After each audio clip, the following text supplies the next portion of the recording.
Vamos refletir um pouco na palavra do Senhor. Quem está com sua Bíblia, por favor, abra aí em Isaías, no seu capítulo 9. Isaías, capítulo 9, no seu verso 6. Santo de Israel. Está escrito assim, amados: porque um menino nos nasceu, um filho se nos deu, o governo está sobre os seus ombros, e o seu nome será Maravilhoso Conselheiro, Deus Forte, Pai da Eternidade, Príncipe da Paz. Amado, aqui estamos, ó Senhor, diante de Ti, viemos nos apresentar. Já entregamos aqui, Senhor, nosso louvor, nossa adoração. Rogamos que o Senhor venha preparar os nossos corações para as tuas sementes sagradas serem lançadas, ó Deus. Se houver aqui alguma pessoa que ainda não tem um coração quebrantado, Deus, que essa noite seja uma noite, Senhor, de conversão, de salvação, para o louvor e glória do Teu santo nome.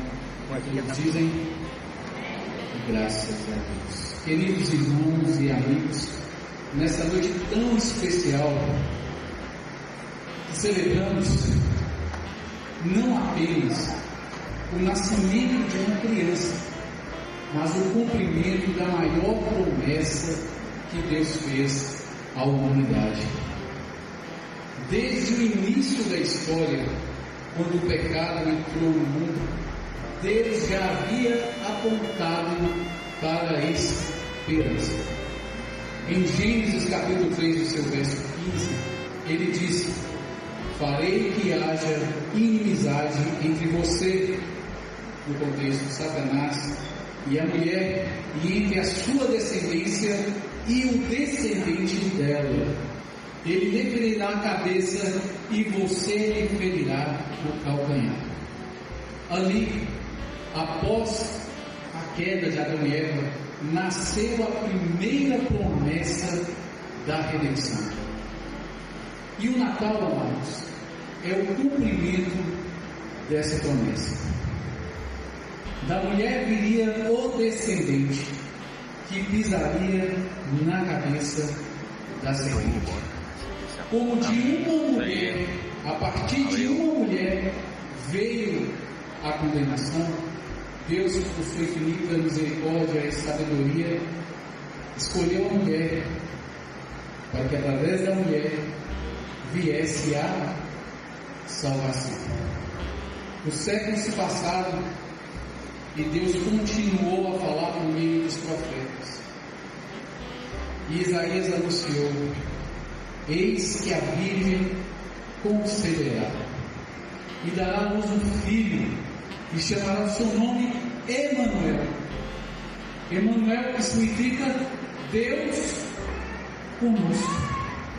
Isso já apontava para a encarnação do Verbo, a segunda pessoa da Trindade, Jesus, o Filho de Deus.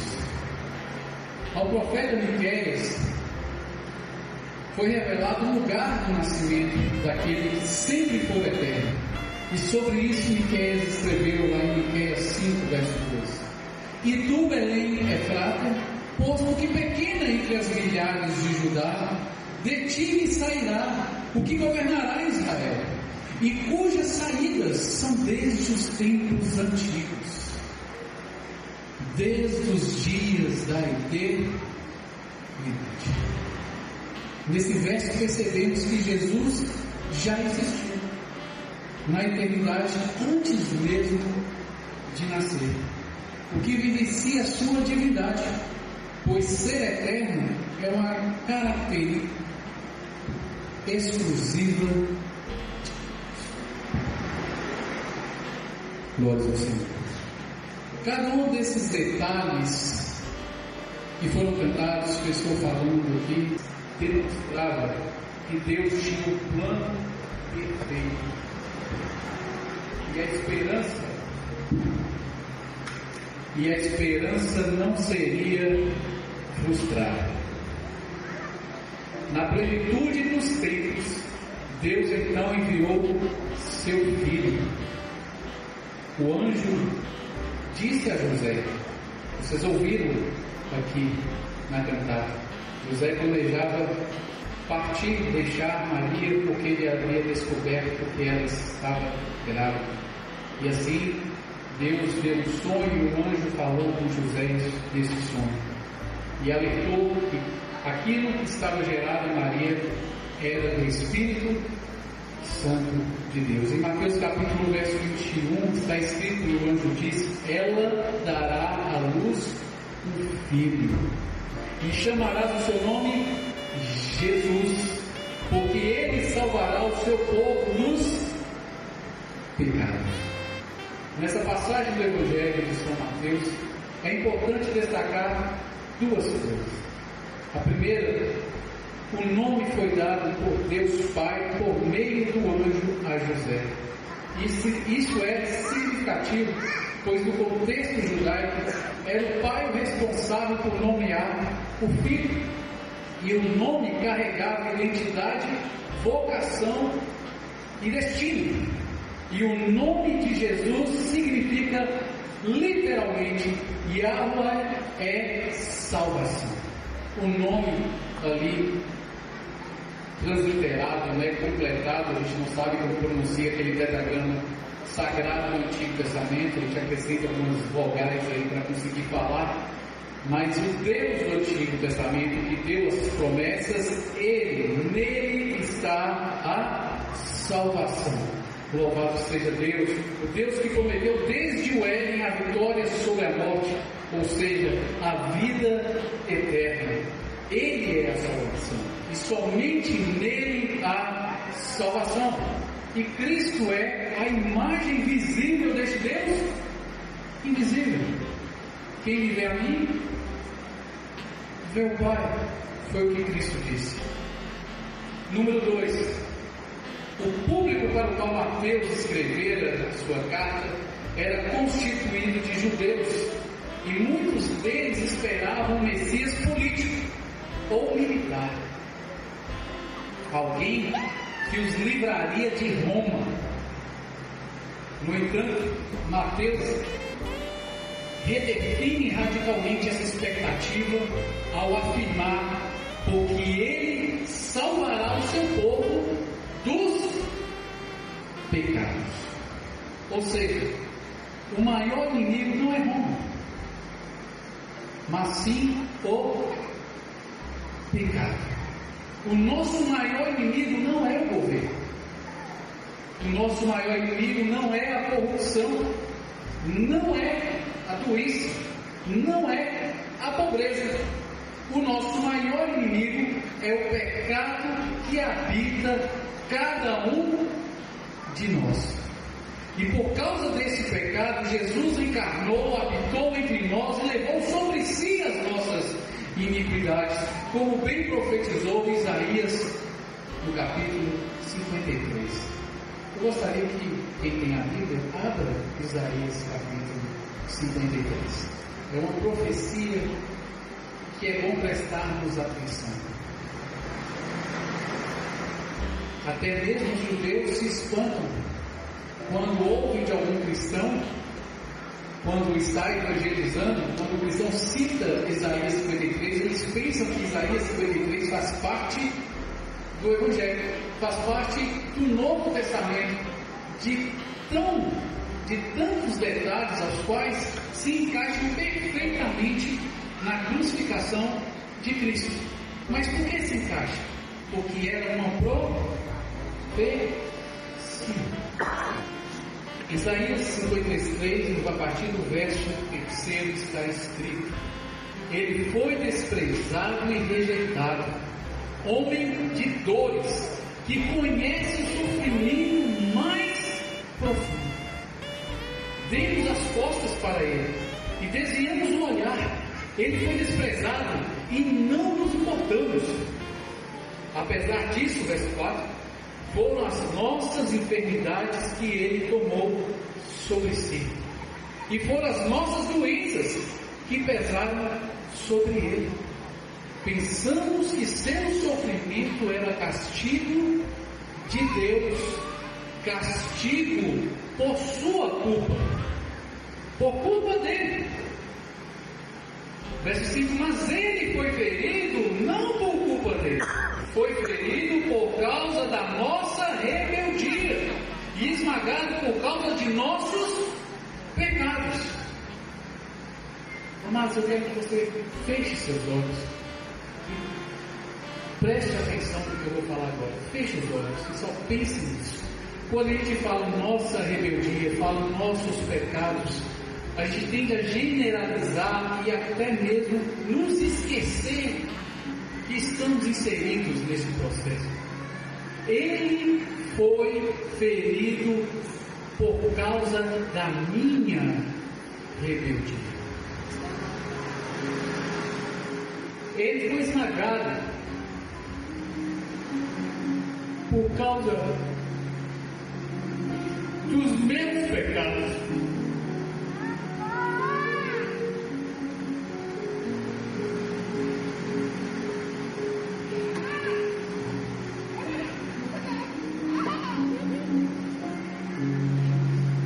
Sofreu castigo para que fôssemos restaurados, e recebeu açoites para que fôssemos curados. Todos nós nos desviamos como ovelhas, deixamos os caminhos de Deus para seguir os nossos caminhos, e no entanto o Senhor fez cair sobre ele os pecados de todos nós. Ele foi oprimido e humilhado. Jesus foi torturado, Jesus foi cuspido, Jesus foi despido e pregado nu numa cruz, mostrando ali as suas vergonhas diante da sua mãe, diante de todo mundo. Foi humilhado, mas não disse uma só palavra. Foi levado como cordeiro para o matadouro, como ovelha muda diante dos tosqueadores, não abriu a boca. Condenado injustamente, foi levado embora. Ninguém se importou de ele morrer sem deixar descendentes, de sua vida ser cortada no meio do caminho. Mas ele foi ferido mortalmente por causa da rebeldia do meu povo. Mas ele foi ferido mortalmente por causa da minha rebeldia. Não havia cometido nenhuma injustiça e jamais havia enganado alguém. Ainda assim foi sepultado como criminoso, colocado no túmulo de um homem rico. Fazia parte do plano do Senhor esmagá-lo e causar-lhe dor. O sacrifício de Cristo precisava ser cruento, sem derramamento de sangue. A Bíblia fala: não há remissão de pecados. Ele tinha que derramar seu sangue por nós. Quando, porém, sua vida for entregue como oferta pelo pecado, ele terá muitos descendentes, terá vida longa, eterna, e o plano do Senhor prosperará em suas mãos. Quando ele vir tudo que resultar da sua angústia, ficará satisfeito. E por causa de tudo que meu servo justo passou, ele fará que muitos sejam considerados justos, pois levará sobre si os pecados deles. Ele fará que eu seja considerado justo, pois os meus pecados estavam sobre ele. Meus irmãos, o nascimento de Jesus não é apenas um evento histórico. Ele veio para salvar, para transformar, para dar vida eterna. O Natal nos lembra que Deus cumpre suas promessas e que Ele nos ama de tal maneira que enviou seu Filho ao mundo para morrer em nosso lugar, para morrer em meu lugar. A grande pergunta dessa noite é: assim como houve lugar para Jesus numa manjedoura, será que há lugar para Ele no meu coração? Tem espaço aí no coração para Jesus? Hoje Jesus te convida a se arrepender de seus pecados e se render completamente ao senhorio dele. Ele já pagou a nossa dívida, a porta já está aberta, o caminho para Deus está livre. Essa noite Deus quer te salvar, porque Deus amou o mundo de tal maneira que Deus é o Filho unigênito para que todo aquele que nele crê não pereça, mas tenha vida eterna. Hoje, diante da promessa cumprida, você pode receber o maior presente de Natal possível: a salvação em Cristo Jesus. Abra seu coração, entregue sua vida a Ele e experimente a verdadeira paz que só Cristo pode dar. Amém, amados? Amém. Venham refletir nessa mensagem. Se houver alguém que não teve ainda um encontro pessoal com Cristo e foi tocado pelo seu Santo Espírito através da mensagem, através dos louvores, não endureça o seu coração como na tentação do deserto. Se lance aos braços de Deus, seja como você estiver, que Deus vai te lavar, remir, justificar, santificar, guardar, salvar e levar para a eternidade. Amém, amado pastor?